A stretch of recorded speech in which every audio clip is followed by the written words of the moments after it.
Could we speak a little bit more about what direction are you in now and what is the situation there?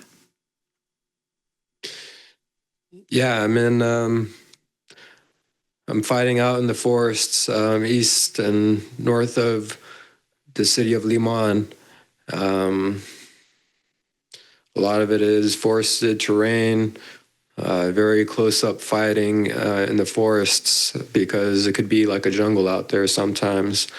When we're doing assaults, it's very close-up fighting within grenade distance, less than 50 meters. But as I said, we're holding the ground out there, and there's Russian body after Russian body. It's a different world out in that sector than it is anywhere else in the world. It's surreal being out there. And how strong is the Russian offensive now? They're constantly throwing bodies at us, but they're just meat. They don't have the training. They don't have the discipline that we do. They don't have the heart and the steel that Ukrainians do. So they're just being sent to their ultimate deaths. And it is sad, in a way, the way that they throw themselves almost fruitlessly at Ukrainian defenses without achieving anything. And the months that it takes for them to try and do something else, it's insane almost. And now a little bit about your story. Please tell us how you joined the Ukrainian Defense Forces. How did you choose such a difficult path? I was in the Marines for 4 years. So I was already acquainted with the military life. I had the skill set required to come and do this job. So I applied on the Ukraine's Foreign Legion website.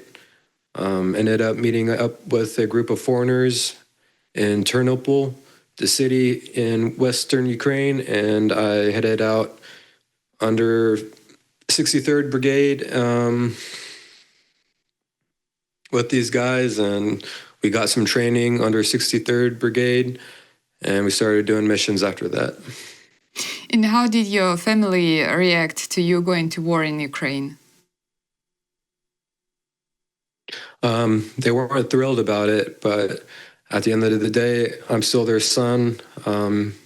They tell me that I make them proud, so that's all I really need from them on my end. So they're just happy I'm still alive. And how do you like life in Ukraine in general? When we talk about everyday life, roads, food, culture, language, like all that mundane stuff.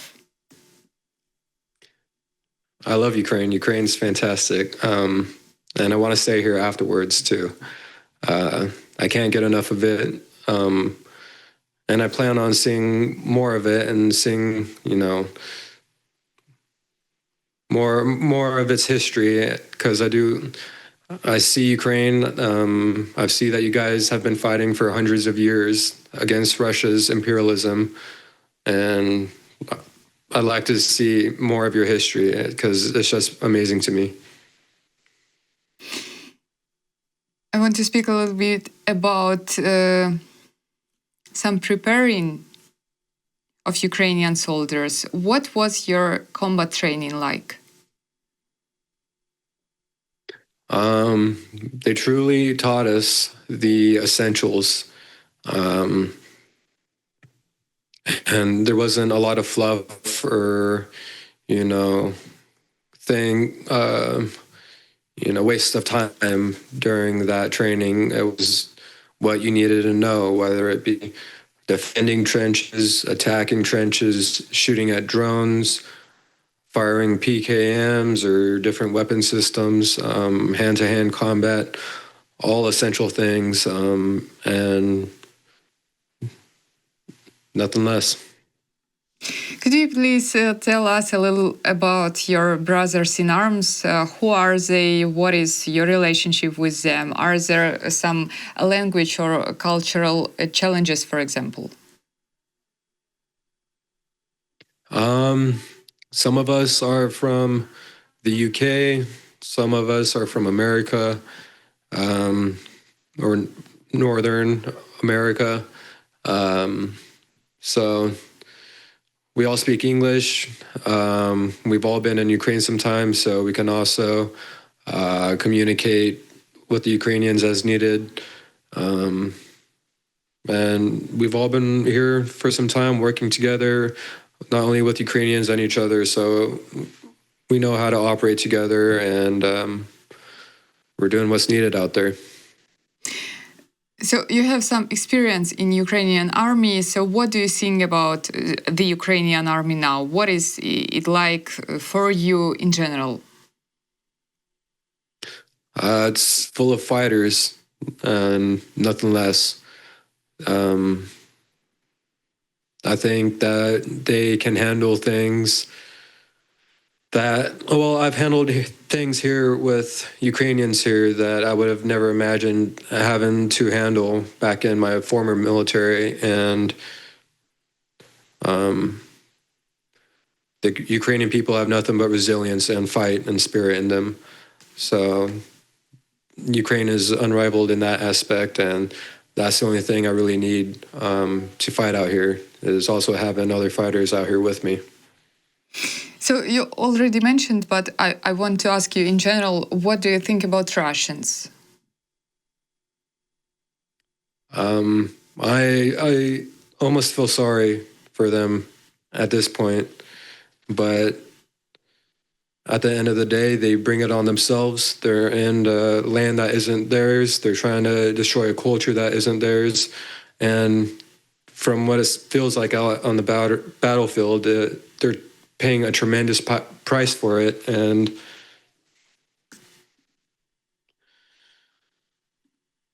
I mean, it's pathetic, and I feel sorry for them. And, you know, it's their choice to stop. That's all I can say. And a little bit about positive things, I hope. What are your plans for the future, if you don't mind sharing them with us? I'd love to stay in Ukraine after the war and just take it easy for a while, see what it has to offer, see where I want to live exactly, try out everything it has to offer here, and make my family here maybe. I don't know yet. That's a long time into the future, I think. It's great, actually. I want to speak about one more moment about the war. The Russian-Ukrainian war is called the most technological. How does this differ from the experience that, for instance, the Americans have? I don't think they are fully prepared for the kind of drone warfare that we're experiencing right now.